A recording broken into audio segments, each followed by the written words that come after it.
Hello friends, मैं हूं अजीज शेख। आप देख रहे हैं मूवी स्टॉक चैनल, जिस पर आज मैं बात करने वाला हूं नेटफ्लिक्स पर रिलीज हुई limited series behind her eyes, जिसकी सबसे पहले कहानी की बात करें तो सीरीज की कहानी का पूरा फोकस सीरीज के 3 लीड कैरेक्टर्स पर किया गया है, जिनमें से एक है डेविड, दूसरा उस कैरेक्टर की वाइफ एडेल, जो दोनों ही बिल्कुल नए टाउन में शिफ्ट हुए हैं। और डेविड प्रोफेशनली एक साइकोलॉजिस्ट है, जहाँ पर उसकी मुलाकात उसकी असिस्टेंट लुइस से होती है, और उसके बाद उन दोनों का चक्कर, जिसका पता एडेल को चलेगा या नहीं, वही सारी की सारी डिटेल जानने के लिए आपको देखनी होगी ये सीरीज, जिस लिमिटेड सीरीज में आपको टोटल 6 एपिसोड्स देखने मिलते हैं और हर एक एपिसोड्स की लेंथ 40 से 50 मिनट की है। यानी कि लिमिटेड होने के बावजूद भी ये सीरीज आपके ऑलमोस्ट 5.5 घंटे तो आराम से ले लेती है, जो आपको इस सीरीज के लिए देने भी चाहिए या नहीं। चलिए अब उन डिटेल्स पर बात करते हैं, लेकिन आगे बढ़ने से पहले एक छोटी सी रिक्वेस्ट भी है, जो कि है इस चैनल को सब्सक्राइब, वीडियो को लाइक और शेयर भी करने की।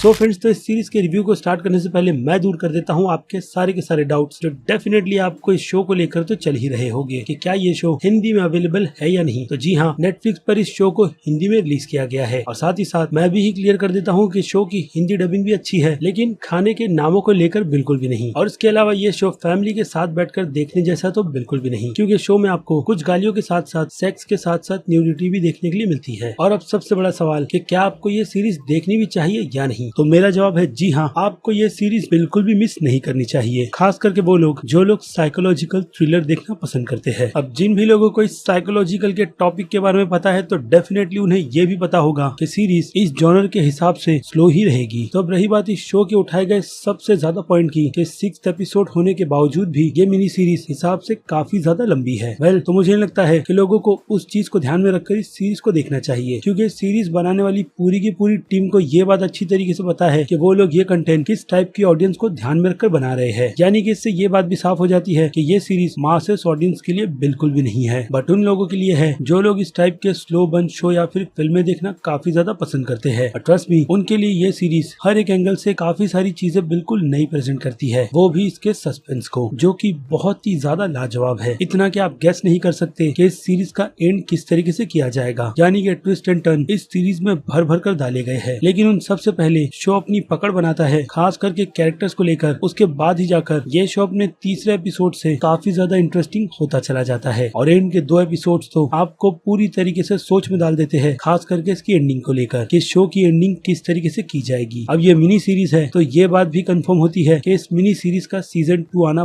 बहुत ही ज्यादा मुश्किल है, लेकिन अगर मेकर्स चाहे तो कुछ भी पॉसिबल नहीं। लेकिन स्टोरी को जिस तरीके से एंड किया गया है, मुझे लगता है वो एंडिंग इस शो की बिल्कुल परफेक्ट है, जिसके हिसाब से तो सीजन 2 आना नहीं चाहिए। लेकिन फिलहाल तो ये मेरा पर्सनल ओपिनियन है, बाकी आपकी क्या सोच है कमेंट में लिखकर जरूर बताइएगा। और अब बात कर ले परफॉर्मेंस की, जो कि होनी भी चाहिए, क्योंकि सीरीज में जितना फोकस इन 3 कैरेक्टर्स पर काफी ज्यादा किया गया है, उससे आपको उन कैरेक्टर्स के साथ में कनेक्ट होने में काफी ज्यादा आसानी होती है। और मेरा कनेक्शन तो एडेल के कैरेक्टर से बहुत ही ज्यादा बना था, और जिस तरीके से एडेल के कैरेक्टर का रोल ईव हॉकिंस ने प्ले किया है, उसकी तारीफ भी अलग से बनती है, क्योंकि उनकी परफॉर्मेंस अपने कैरेक्टर एडेल को लेकर उतनी ज्यादा ही अच्छी थी। और बाकी 2 एक्टर्स भी अपनी परफॉर्मेंस 100% ही देते हैं, लेकिन इस परफॉर्मेंस की लिस्ट में कुछ और नाम भी है जिन्हें स्पॉइलर के चलते मैं पूरी तरीके से इग्नोर करूंगा। तो बात हो गई परफॉर्मेंस की, अब बात करते हैं शो के डायरेक्शन की, जो डायरेक्शन भी बजट के हिसाब से काफी ज्यादा अच्छा है। हालांकि शो में ज्यादा लोकेशंस दिखाई नहीं गई है, लेकिन जितनी भी है उनका डायरेक्शन आपको बहुत ज्यादा पसंद आएगा। और अब आ जाए शो की एडिटिंग पर, तो एडिटिंग शो की उतनी भी ज्यादा स्लो नहीं है जितना लोग आपको अपने रिव्यू में बता रहे हैं, जिसका रीजन मैंने आपको वीडियो के स्टार्ट में ही एक्सप्लेन कर दिया है कि सीरीज आपके पेशेंट और खुद के कैरेक्टर्स की डेवलपमेंट के लिए एक अच्छा खासा टाइम लेती है, जो कि इसे लेना भी चाहिए। वरना कैरेक्टर्स को बिना किसी बैक स्टोरी के हमारे सामने अगर प्रेजेंट कर दिया जाए, तो उन कैरेक्टर से लोगों को कनेक्ट होने में बहुत ज्यादा प्रॉब्लम होती है, और वो लोग सीरीज हो या फिर फिल्म अपना पॉइंट उन कैरेक्टर्स को लेकर बिल्कुल भी आगे नहीं रख पाते, जो कि इस केस में ये सीरीज ऑब्वियसली बहुत अच्छी से करती है। और अब बात करें इसके बीजीएम की, तो शो के थ्रिल का जो बीजीएम यूज किया गया है वो भी अच्छा है, और बैकग्राउंड में बज रहे कुछ सॉन्ग्स भी, जिनसे शो को देखने का मूड हमारा और भी काफी ज्यादा बनता चला जाता है, और हम बिल्कुल बेन वॉच कर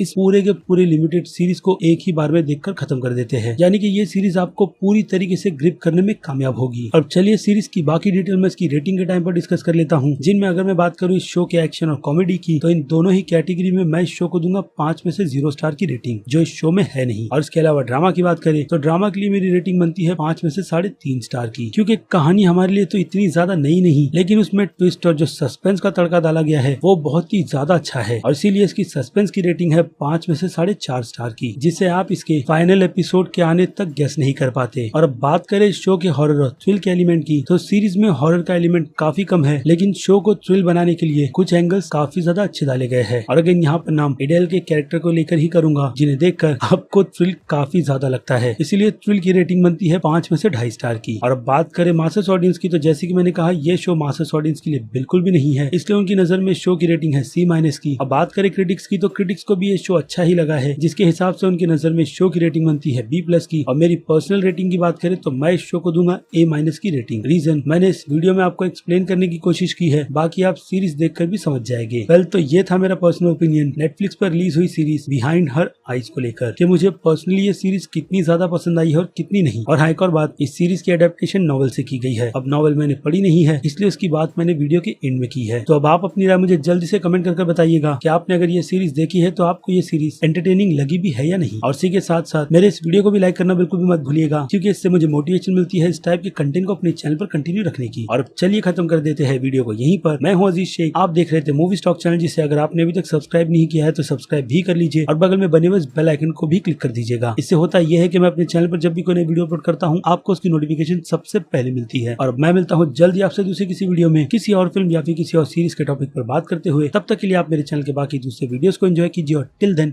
बाय।